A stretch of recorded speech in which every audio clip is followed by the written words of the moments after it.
Hey everyone, welcome back to the X-Ring. So I'm getting ready to go out to the Pro-Am Championships this weekend, shooting Friday, Saturday, and Sunday. And lo and behold, I get in my truck and what do I see? And there it is, the dreaded change engine oil soon. All right, so it gave me an idea for a video. This is not going to be a shooting video. This is going to be your man card video. So there's a couple things that I think every man should be able to do. And number one is change a flat tire. Okay, that's just a given, you know, help the damsel in distress on the side of the road. But number two, you should be able to change your own oil. Doesn't matter if you're in a passenger vehicle or a pickup truck. It's all going to work the same. You're going to have a drain plug, an oil filter, and an oil fill. Okay, so you should be able to do that. If you have it, stick around. Maybe you learn how to do that. The third one is, I think every man should be able to back up a trailer without assistance. How else are you going to pull, let's say, boats, motorcycles, lawnmowers, things like that? So stick around, you might learn something. I've actually bought some new drain pans and everything else so it'll look good on the camera because I didn't want to use the old stuff. For those that don't know it or new to the channel, you know, I had a background in professional racing on cars and motorcycles, and so I've always turned my own wrenches. I figured this would be a cool video. We're going to be doing an oil change on a Chevrolet Duramax diesel. Stand by. All right, guys, first things first. I am not a certified mechanic. I might do things the wrong way. If I do it the wrong way, just let me know and chime in. So we're going to keep this really basic. First thing you need to do is pop your hood. It's usually going to be down here in the floorboard somewhere. Before you change your oil, make sure you at least have a somewhat of a warm engine. That way, this viscosity of the oil, it'll flow a little better and you're not waiting forever to get it to drain out. So once we do that, now what we've got to do is lift the hood. Now, somewhere inside of your hood here, you're going to have a hood latch, all right? So I just slid that over, and yeah, she's a little dusty, but she should work. So you're going to need a couple things before you get started. One, you're going to need some oil to put back into the engine. Number two, you're going to need an oil filter. And number three, you're going to need something to put all that old oil in. So let's go ahead and check out what we picked up. Man, that looks pretty on camera. So I got a new oil drain pan. Make sure it's big enough to hold whatever capacity of quarts you need to be able to drain. You're also going to need some engine oil. Now, this is a diesel. This is Mobil Delvac. I don't usually use this. I normally use the Shell Rotella. Unfortunately, they were out of this, and I wasn't going to buy a bunch of these because it cost a whole lot more. So this right here is going to be 2.5 gallons of Mobil Delvac, and you'll see that it's 15W40. Now, oil is oil, but you definitely don't want to throw any gear oil in there, no 80W10 or anything like that. As long as you're pretty much in the same viscosity range, you should be okay. Now, if you've got a newer vehicle, and let's say it's something like a BMW or Mercedes, and it uses a zero-weight oil, I wouldn't put a heavyweight oil in there because those are high-efficiency engines. Those are really designed to work with a really lightweight oil. We're not going to get into all the numbers and what they mean, but as long as you're pretty close in the right temperature range, you should be pretty good. Usually that information is on the back. You can always look it up. Let's see what else we've got. All right, oil filter. You know, some people say they're all the same. This is the one that actually fits this truck. It's PF2232. There's always a bunch of other numbers that kind of cross into it. What I usually do is take a Sharpie, put the mileage on here, and then the date on when I changed it. You're also going to need something to fill it with. So this is about $6 or so. It has a little strainer in it. That way when you get all the dead bugs in here, it collects in here and doesn't go into there. Now, Rainbow Warriors. Look at that. All right, you're going to need one of these things. It's called a creeper. If you don't, you're just going to be walking around on your back, sliding around. These things make life really, really handy. So what you do is you lay down on it and just makes it so you can work underneath your vehicle. Underneath, and you could either roll it over a ditch, get in the ditch and do it, or you could get you a set of ramps and do it that way. So first thing you need to do is locate your oil drain, okay? So make sure you are locating your oil drain plug, not a transmission drain or anything like that. It's usually really simple, clear-cut, concise on where it's located. So that's the first thing we're going to do. You're also going to need some tools to remove that and also have a way to take your filter off. We'll go into that in just a second. Now let's talk about what started me on this venture. So I've been going to this place because it was convenient. It was $79 for an oil change on this diesel truck. I go in today after going there for over a year, and the lady tells me we've had a price increase. So I'm thinking $79, maybe it's $15, $20, thinking it'll be about $100 for an oil change. I need to get it done. I got to leave tomorrow. Well, she him-haws around, and she said it's a lot more than what it used to be. I said, go ahead, give me the news. And she says $189. $189 for a freaking oil change. The dealership doesn't charge that much. The dealership charges about $150 plus tax. Diesels do typically hold a lot more oil than, let's say, gasoline engines. Some of these trucks will hold 10 quarts, 16 quarts, and some of your performance sports cars do the same as well. So with that being said, I go over to the local auto store and end up buying the oil and the filter. That's all I needed. I just bought the other stuff just for the video for you guys to be able to see new stuff, and it ran me a total of $58. All right, so before we drain the oil, the first thing we want to do is go right into the engine compartment here, and you're going to see this is the oil fill. What we want to do is unscrew this. That's going to help your oil drain a little more efficiently out of the drain plugs. Now we just have an open hole. Now we're going to go underneath the vehicle. All right, a couple other things you're going to need before you get started is a selection of tools to be able to get that drain plug off. You're also going to probably want to have some gloves on and have you a handy dandy rag close by. I recommend also putting on eye protection because you can have dirt and debris and oil fly in your eyes. So go ahead and get those eyes on, and we'll go ahead and get this oil drain plug pulled. Now guys, back in the day, it used to be really easy. If you had a Japanese car or a German car, it was going to be metric. And if you had like a Ford or a Chevrolet, it was going to be SAE or standard, Society of Automotive Engineers, but it's not that way anymore. So if you go up under the Chevrolet pickup truck, the best thing that fits the oil drain plug is a 15 millimeter, go figure. So let's get under here and pull this oil drain plug. You'll also need that drain basket with you. All right, so right up under here, you're going to see the oil drain plug. So remember, righty-tighty, lefty-loosey for most things, so this is going to be counterclockwise.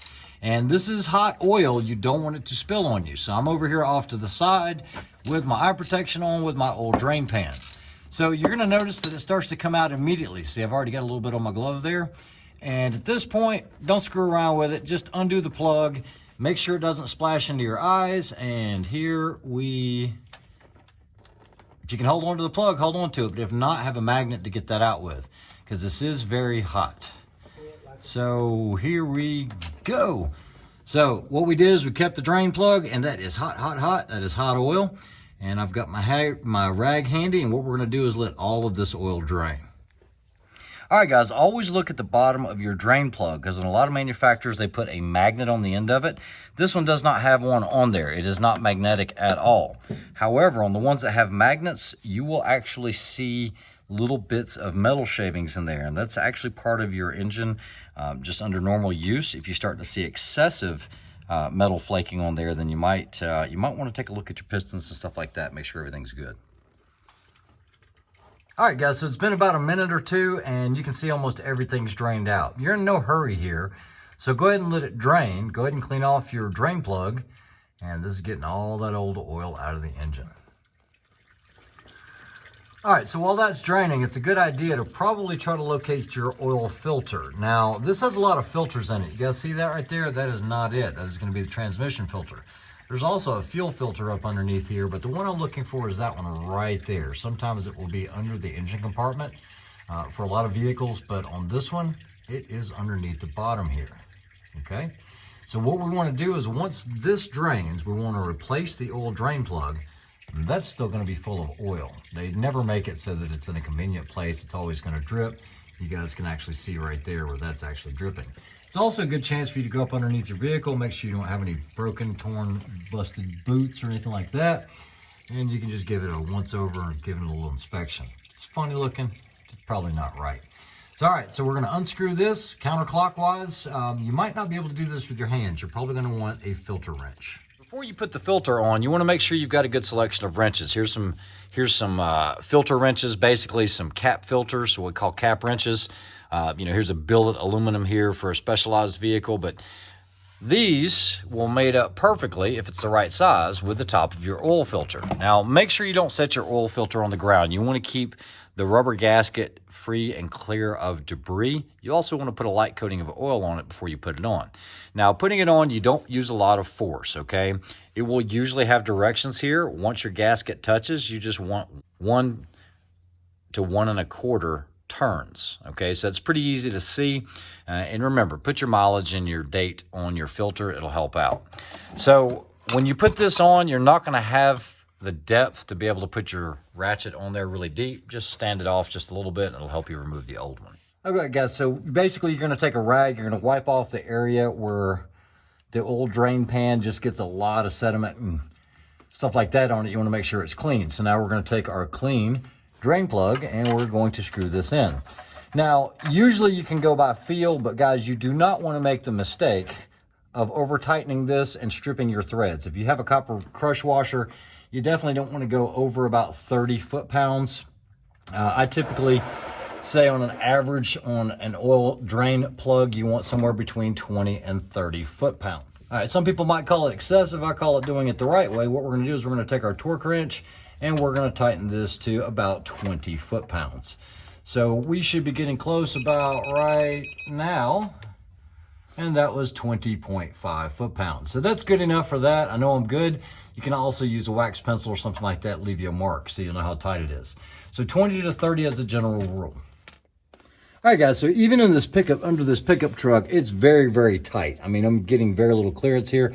Make sure you don't burn yourself or anything like that. Now what you want to do is it's time to remove that oil filter. So I'm going to change the camera view here in just a minute, but what you're going to want to do is move your oil drain pan into the area of where you think your oil is going to drip, because we've got to get this oil filter off of here.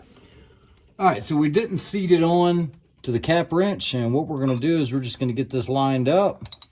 Once we get it lined up, we are good to go. And then now, once again, counterclockwise, righty tighty lefty loosey.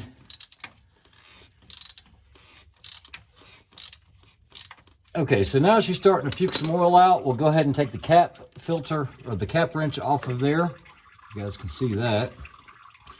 Now this, you want to let drain for a little bit. If you get too quick on this, you can really make a big mess. But I think we're good on that.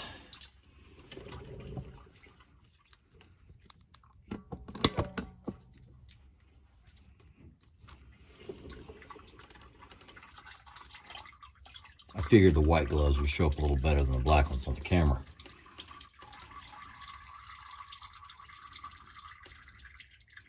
So what we're trying to do is just give it a second to drain just a little bit of that excess. And yeah, we're pretty darn close right now. So what I'm going to do, and it's already tilted, I'm just going to unscrew.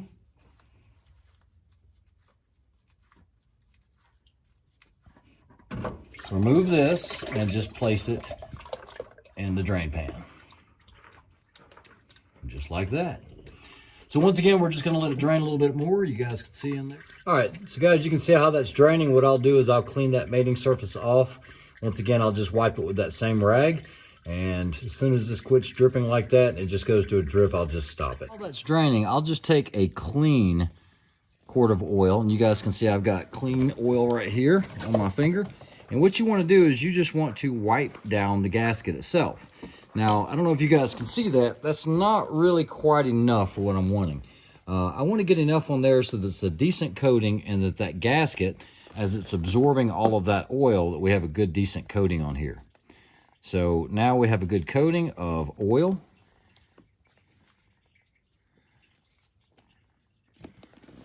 You guys see that? So that should slide nicely on that surface. So you guys can see where that's still draining.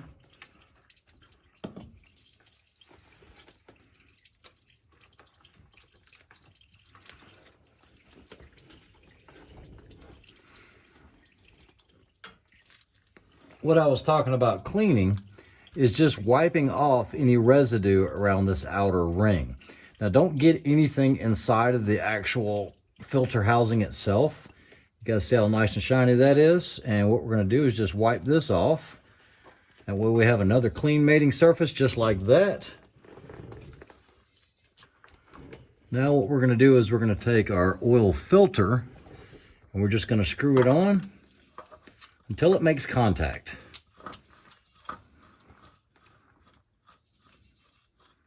Okay, so that right there is making contact, and you can see one full revolution would be that sticker back around to us. So that's 3/4. It's starting to get pretty tight right now, but that's 1 revolution, and it said 1 to 1 1/4. That's good enough, okay? It shouldn't leak. You always want to check afterwards to make sure you're not dripping any oil, but now that's done. All right, so I went ahead and put the strainer on the bottom of the funnel here, and what I'm going to do is just place it in the filler cap, which is right there. Now, of course, you see it doesn't fit, and that can cause a huge problem because it will spill everywhere. So what we're going to have to do is come up with a different filler. All right, guys, so you remember I said I bought new stuff. I bought it for a reason, so you guys can see it. This is an old one that I had. I always make sure that you clean the inside of it out so you don't have a lot of dust or dirt in there. And we're just going to place it in the oil fill plug area there. So now what we've got to do is pour the oil into that. All right, guys, so here's another example a lot of people don't know. What they usually do is when they grab an oil fill, now I'm not going to be filling it with this, but I want to give you a demonstration. What they usually do, for whatever reasons, they fill it like this. I want you to watch what happens. See how it's gurgling? You don't want to do that. What you want to do is flip this bottle around where the spout is on the high side. And then with the high side, when you start pouring, notice it doesn't gurgle as much, okay? So the proper way is with the spout at the top, not at the bottom. Now, notice I said in theory, because dealing with a 2.5 gallon jug, it's a little hard to do that. So what I'm going to do is try to keep the camera running and try to spill this all over my engine, which is going to be very difficult. So give me just a second. Now, I know how much oil this holds, and it will hold this full 2.5 gallons. So I'm just going to hold it sideways, and I don't want to outrun my spout. Okay, what I mean by that is you can overfill the spout before it can actually get out of there. So just nice and slow, you just take your time with it. So once that drops off, we have not made a mess.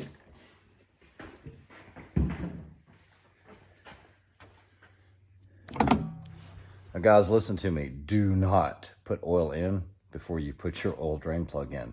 We've all done it at some point in our lives. All right, so we don't want to put our cap on just yet because we need to check and see how much oil we have in there. So what I'm going to do is I'm going to go ahead and pull the dipstick. This one has a long cable on it. And try not to sling it all over yourself. And what you do is you wipe it off. Now remember, that oil filter doesn't have any oil in it. So I already know this is probably going to show a little bit high. So let me check it one more time, see where we're at right now. And right now we are just over full. You guys can see that maybe because all that honey color is there. So what we're going to do is we're going to crank the engine, let it run for a minute. It'll get some oil into that oil filter. We'll see what happens. All right, so we've just checked the oil. We know that it's a little high. You want to go ahead and take your filler cap and go ahead and put it on because we're going to go ahead and start the engine.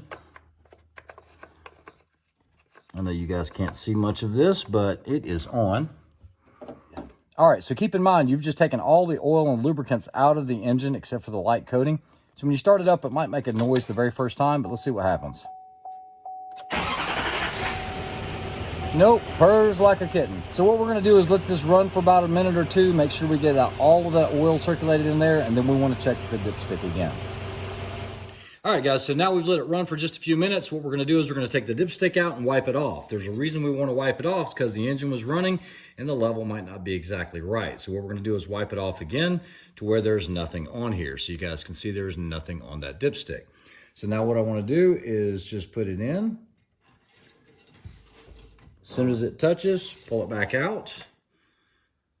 And you guys can actually see there, because it is diesel, you can see the black from the old stuff. So we're actually a little low. So I'm gonna need to top this off with probably another quart, and let's see what happens now.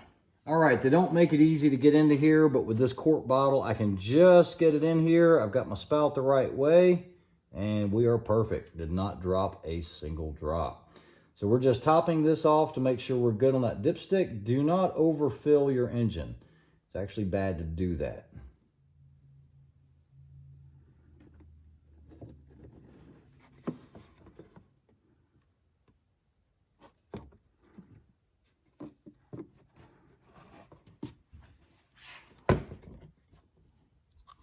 That's it, she's good to go. Let's go ahead and cap her off. I'm trying to hold the flashlight and the camera at the same time. It's harder than filming gun stuff, I tell you. All right, so that's on properly. I go ahead and set my camera down.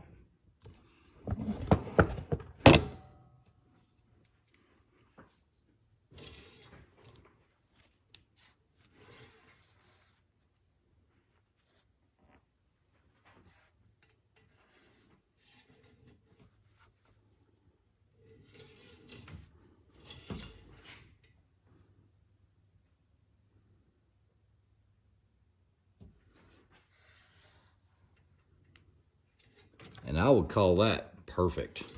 Okay, so now you're done. Time to clean up. All right, now that we're done and everything's buttoned up, we're gonna close the hood, and now we need to reset that oil trip. All right, so regardless of what kind of vehicle you own, almost all modern vehicles have a way to reset the oil check light or the oil replace light. So what I'm gonna do on the Chevrolet is I'm gonna put the key in, I'm gonna turn it to the accessory position. All right, guys, so we've got in the accessory position. Change engine oil soon. I'm just going to hit dismiss, which is the check button here. So when I hit dismiss, that's going to stop. Now what I'm going to do is I'm going to go to the oil level, which we can go to the oil life, and now I'm going to press that same button again and hold. It's going to be the check mark on the steering wheel. Let's see what happens. I'm pressing, and that's it. So that is reset, and now I will not have to worry about that reminder being on there. All right, last thing is, what do you do with all that oil? You can either put it in a 5-gallon bucket and put a lid on it, and usually go to your auto store, and they usually have an oil recycle in the back. I actually have a 55-gallon drum here because I'm changing so much equipment out all the time that I just put it in there, and then I take it in one big lump and then dump it off. So basically what that did for me is I paid $58. It took about 45 minutes to change it because I was trying to film at the same time. So I saved myself close to $120. That means I can at least buy one box of 9mm ammunition. And I wasted 35 minutes. Yes, he did. So guys, I hope you enjoyed that. It was a little out of the ordinary, but remember, you got to earn that man card. You need to know how to change your own oil, back up a trailer, maybe your brake pads, all of that stuff. So guys, I hope you have a great weekend. Like, share, and subscribe. What I'll do is I will be coming back to you next time from the Clinton House Pro-Am Championship starting Friday, Saturday, and Sunday. It's going to be wet and soggy. I'm not looking to do well. I'm looking to go and have fun with a lot of really good friends. I think there's over 250 people that are competing in this event, and I think it's going to be a blast. But like I said, I'm kind of in long range mode right now, so I'm just going to go and have fun with this. Guys, like, share, and subscribe. Go ahead and hit that subscribe button. If you're watching the channel and you're not subscribed to the channel, you're going to miss out on all these cool videos. So like, share, and subscribe. Like, share, and subscribe. We'll talk to you soon. Have a good one. This is what everybody else does when you're changing the oil and making a video. Oh, and by the way, not a single drop of oil on me. So it's pretty good. Yeah, but the best part is he hasn't put the oil from the bucket into the can yet. So that's where the mess happens. No, that's easy. Stand by. All right, so if you've done everything right, you should have nothing on you. My pants are still clean, and you shouldn't have anything on your floor. That's just condensation from the water. Guys, I hope you enjoyed that. It's kind of an odd video, but I think it was kind of cool just to bring it out to you, see the other side of the O-ring. We'll see you guys later. Have a good one. Talk to you soon.